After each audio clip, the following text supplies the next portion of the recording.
اعوذ باللہ من الشیطان الرجیم بسم اللہ الرحمن الرحیم رب اشرح لی صدری ویسر لی امری واحلل عقدۃ من لسانی یفقہوا قولی۔ منتخب احادیث اکرام مسلم، مسلمانوں کے حقوق۔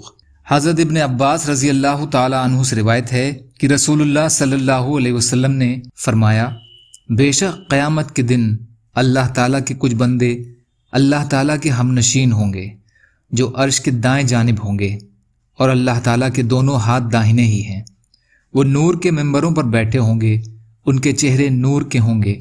وہ نہ تو انبیاء ہوں گے، نہ شہداء اور نہ صدیقین۔ عرض کیا گیا، یا رسول اللہ وہ لوگ کون ہوں گے؟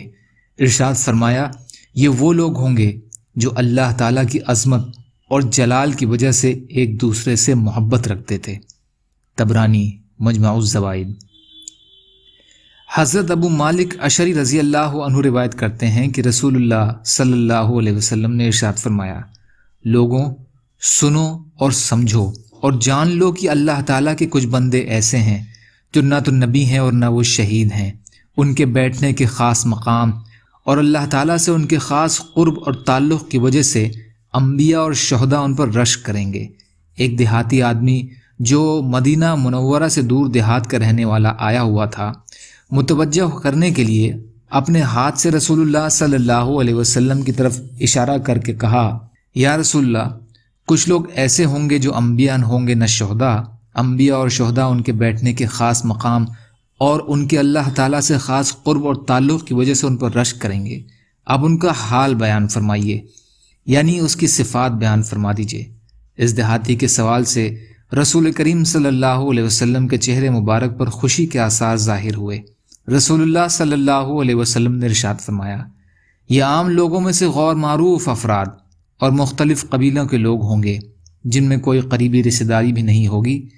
انہوں نے اللہ تعالیٰ کی رضا اور خوشنودی کے لیے ایک دوسرے سے خالص اور سچی محبت کی ہوگی۔